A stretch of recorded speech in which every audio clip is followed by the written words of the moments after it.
penghambat pencairan KIP kuliah semester ganjil ini. Ternyata ada beberapa kebijakan baru yang dirilis oleh Puslapdik berkaitan dengan alur mekanisme pencairan mulai semester ganjil ini. Ada beberapa impact yang merupakan input respon dari beberapa kasus-kasus KIP kuliah yang telah terjadi, sehingga mulai semester ini harapannya KIP kuliah bisa disalurkan lebih tepat sasaran dan tidak menimbulkan gejolak-gejolak yang nantinya bisa terjadi di masa yang akan datang. Banyak kampus yang mengakui bahwa pengajuan pencairan mulai semester ini terasa jauh lebih sulit. Sebenarnya tidak lebih sulit sih, sama saja, akan tetapi ada tahapan prosedural yang ditambahkan gitu ya. Misalnya yang selalu kita jadikan kambing hitam itu adalah update data di PD Dikti, dan itu bersifat manual. Jadi salah satu langkah ya pengajuan pencairan itu memang harus sinkron antara data di PD Dikti dengan data di websitenya KIP kuliah. Yang namanya manusia, human error itu pasti terjadi. Misalnya namanya ada satu huruf yang tidak masuk, ada beberapa data kemudian yang tidak klop dan lain sebagainya, dan itu perlu tentu dipadankan, disinkronkan, dipastikan bahwa nama yang ada di PD Dikti ini benar-benar adalah nama yang sama dengan yang di websitenya KIP kuliah.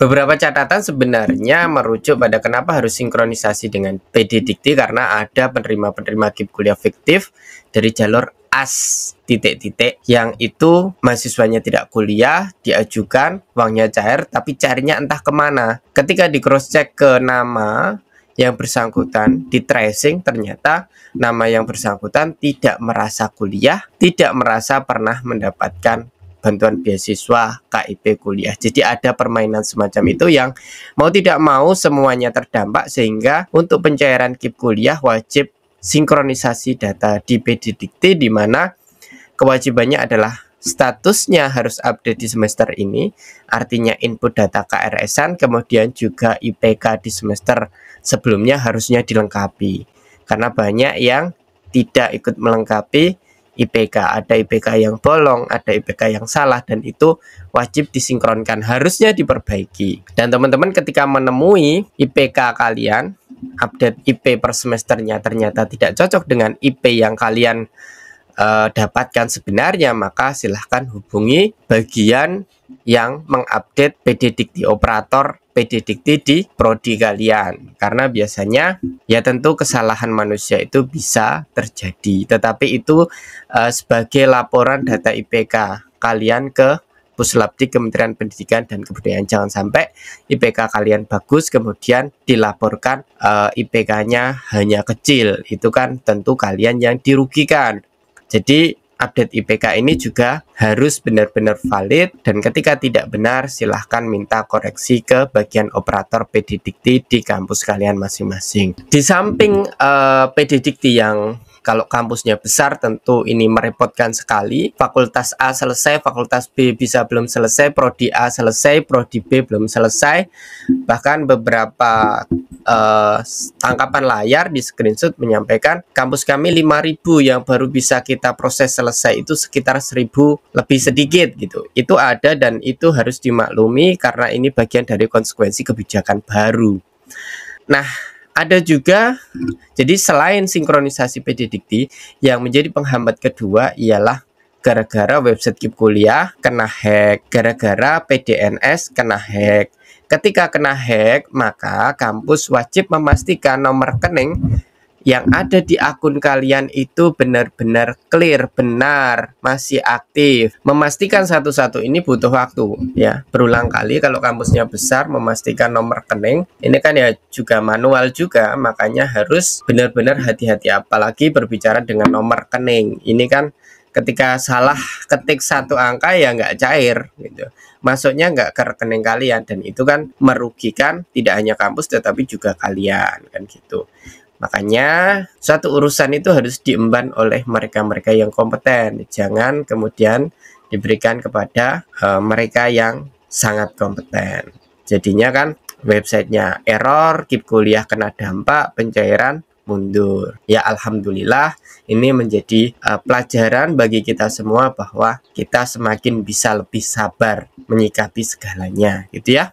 Lalu gara-gara pada tahun 2024 sempat viral, banyak anak KIP kuliah ikut ngebukin anak KIP kuliah lainnya, banyak mahasiswa lain ngebukin anak KIP kuliah gara-gara viralnya kasus influencer masih dapat KIP kuliah padahal flexing, padahal punya ini itu, pamer ini itu, pamer rekening sekian ratus juta dan lain sebagainya, sehingga akhirnya KIP kuliah dituding benar-benar tidak tepat sasaran. Akhirnya kebijakan pencairan semester ini mengevaluasi hal itu dan meminta kampus-kampus sebelum pengajuan itu mengecek kembali kelayakan mahasiswa KIP kuliah. Jadi kampus boleh mensurvei lagi, mewawancara lagi, memvalidasi lagi, mengganti yang kira-kira tidak tepat sasaran atau yang sudah nggak kuliah lagi, itu harus wajib diganti dan harus ada berita acara bahwa kita sudah melakukan evaluasi. Jadi ketika belum melakukan evaluasi ya bisa dijadikan alasan kampus, alasan LL Dikti untuk kemudian memending pencairan KIP kuliah di kampus kalian gitu ya. Makanya kalau temennya punya iPhone dan terindikasi kaya, nggak perlu diposting di WA, nggak perlu diposting di Instagram, nggak perlu diramein di Twitter. Kalian itu loh anak KIP kuliah. Kalau KIP kuliah jelek, kalian ya kena dampak gitu. Makanya kita berharap anak-anak KIP kuliah juga bijak menyikapinya. Nggak hanya yang jadi tersangka saja yang harus sadar diri, tetapi kalian yang lainnya juga harus bisa memberikan langkah-langkah bijak. Kalau memang benar nggak tepat sasaran, laporkan ke kampus. Kampus nggak ngerespon ya laporkan ke pengaduan KIP kuliah, pengaduan ke Mendikbud. Insya Allah nanti akan ada surat yang dilayangkan ke kampus untuk mengevaluasi, meminta klarifikasi apakah yang bersangkutan mahasiswa ini punya ini sehingga terindikasi tidak tepat sasaran. Teman-teman loh terlalu euforia kemarin seolah-olah menggebukin satu orang yang jadi tersangka itu sebuah penghakiman, sebuah kepahlawanan. Akhirnya kalian merasakan sendiri gitu ya. Jadi ada evaluasinya, kemudian dieksekusi di level kampus. Akibatnya apa? Kampus harus mengikuti step-step yang itu justru bisa menyulitkan, memperlambat pencairan KIP kuliah kalian. Dan ini bisa terjadi untuk semester-semester selanjutnya karena ini sudah dibakukan sebagai suatu tahapan pencairan KIP kuliah. Kampus-kampus besar ya berpotensi ketika update PD Diktinya lambat ya caranya lambat.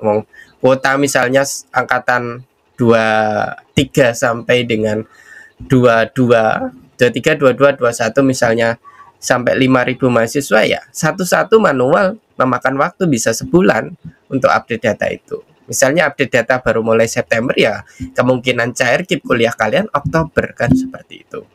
Termasuk kewajiban kalian kalau ada teman sudah benar-benar nggak kuliah ya silahkan dilaporkan gitu ya. Nah, dan tadi saya wanti-wanti kalau temennya beli iPhone baru nggak perlu diumbar, difoto, di screenshot, ke flexingan dia ke grup fanpage yang itu bisa menimbulkan kegaduhan, bisa menimbulkan memunculkan kebijakan-kebijakan baru yang justru akan mempersulit kalian sendiri. Nah, untungnya kita waktu itu nggak mendukung penghakiman semacam itu.